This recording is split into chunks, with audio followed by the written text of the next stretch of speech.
આજે આપણે ધોરણ 5 વિષય પર્યાવરણમાં પાઠ નંબર 11 સુનિતા અવકાશમાં ભણીશું. પાઠ નંબર 11 સુનિતા અવકાશમાં.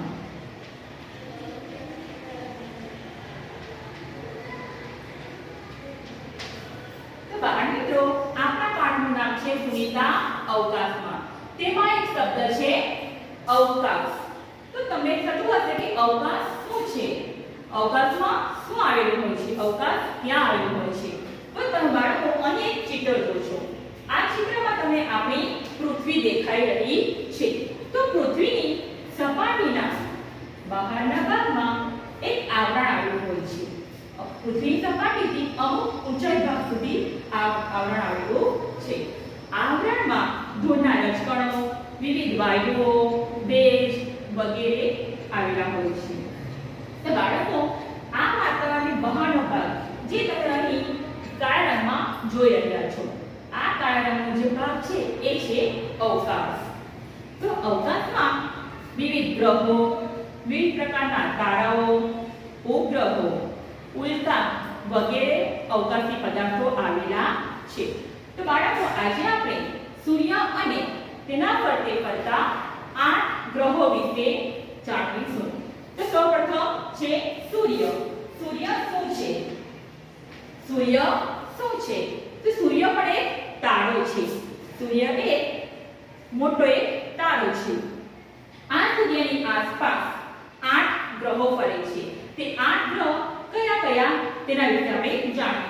તો સૌપ્રથમ આવે છે બુધ ગ્રહ. બુધ. ત્યારબાદ છે શુક્ર ગ્રહ. શુક્ર પછી આવે છે પૃથ્વી, મંગળ, ગુરુ, શનિ, યુરેનસ અને છેલ્લો ગ્રહ છે નેપચ્યુન. આ 8 ગ્રહ બુધ, શુક્ર, પૃથ્વી, મંગળ, ગુરુ, શનિ, યુરેનસ અને નેપચ્યુન, આ 8 ગ્રહ સૂર્યની આજુબાજુ ફરતા સતત ફરતા રહે છે. તો સૌપ્રથમ આપણે જોઈએ બુધ ગ્રહ. બુધ ગ્રહ એ સૂર્યની સૌથી નજીકનો ગ્રહ છે. એના કારણે સૂર્યના કિરણ સીધા બુધ પર પડતા રહે છે. બુધ ગ્રહ સૂર્યની સૌથી નજીકનો ગ્રહ હોવાથી સૂર્યની આસપાસ ફરવા માટે તેને 88 દિવસ લાગે છે. બુધ પછી કયો ગ્રહ છે? શુક્ર ગ્રહ. તો શુક્ર ગ્રહ એ બુધ અને પૃથ્વીની વચ્ચે આવેલો છે. શુક્ર ગ્રહ 8 ગ્રહોમાં સૌથી તેજસ્વી ગ્રહ છે. ત્યારબાદ આવે છે પૃથ્વી. પૃથ્વી ગ્રહ પર માનવ જીવન શક્ય છે, કારણ કે પૃથ્વી પર વાતાવરણ આવેલું છે. 8 ગ્રહોમાં પૃથ્વી એક એવો ગ્રહ છે જેના પર વાતાવરણ છે. વાતાવરણને કારણે આ ગ્રહ પર જીવસૃષ્ટિ આવેલી છે. પૃથ્વીને સૂર્યની આસપાસ ફરવા માટે 365 દિવસ લાગે છે.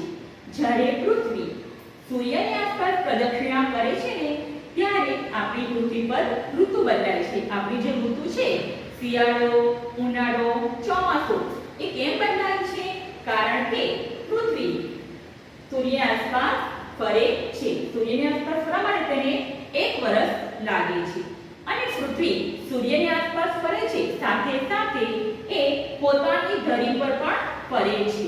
જ્યારે તે પોતાની ધરી પર ફરે છે ને, ત્યારે આપણી પૃથ્વી પર રાત દિવસ થાય છે. પૃથ્વીને પોતાની ધરી પર ફરવા માટે 24 કલાક લાગે છે. પૃથ્વીને એક ઉપગ્રહ છે ચંદ્ર. ચંદ્રને આપણે શું કહીએ છીએ? ચાંદા મામા પણ કહીએ છીએ.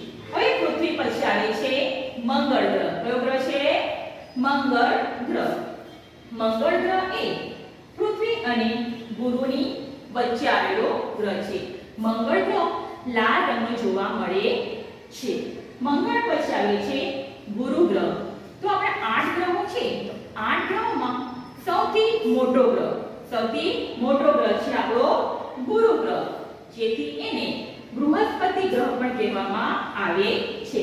ગુરુ ગ્રહને પણ પૃથ્વીના જેમ અનેક ઉપગ્રહો આવેલા છે. ત્યારબાદ આવે છે આપણો આ શનિ ગ્રહ. શનિ ગ્રહ કોની વચ્ચે આવ્યો છે? તો શનિ ગ્રહ ગુરુ અને યુરેનસની વચ્ચે આવતો ગ્રહ છે.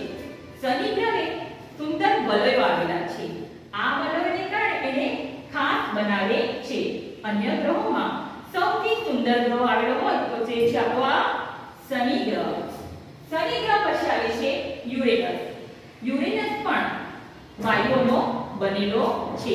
આ ગ્રહની આસપાસ પણ વલયો અને ઉપગ્રહ જોવા મળે છે. છેલ્લો ગ્રહ છે આપણો નેપચ્યુન.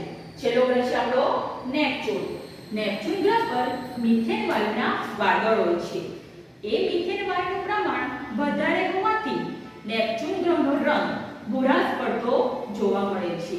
તો ખ્યાલ આવી ગયો બાળકો? સૂર્યની આસપાસ 8 ગ્રહો ફરે છે અને 8 ગ્રહોની અલગ અલગ વિશેષતા જોવા મળે છે. તમે ખ્યાલ આવી ગયો કે પ્રથમ 4 ગ્રહ છે બુધ, શુક્ર, પૃથ્વી અને મંગળ. સૂર્યની ખૂબ જ નજીક હોવાથી એને આંતરિક ગ્રહ કહેવાય છે અને આ ગ્રહ નજીક હોવાથી એને ઉપગ્રહ ઓછા છે. જ્યારે ગુરુ, શનિ, યુરેનસ અને નેપચ્યુન આ 4 ગ્રહ સૂર્યથી ખૂબ જ દૂર છે માટે તેને બાહ્ય ગ્રહ કહેવાય છે અને એ સૂર્યથી ખૂબ જ દૂર હોવાથી તેને વલયો અને ઉપગ્રહોની સંખ્યા પણ વધારે છે. તો બાળમિત્રો, પાઠમાં રહેલા અવકાશ શબ્દ વિશે તમે જાણ્યું. હવે આ પાઠનો બીજો શબ્દ છે સુનીતા. તો તમને પ્રશ્ન થશે, સુનીતા કોણ છે? તો સુનીતા એક અવકાશયાત્રી છે.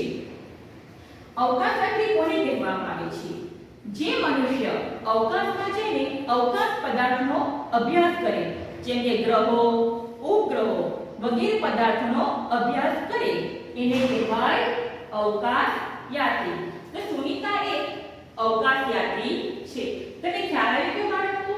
ગ્રહો કોને કહેવાય, ઉપગ્રહો કોને કહેવાય અને ઉલ્કા કોને કહેવામાં આવે છે? જય સ્વામિનારાયણ.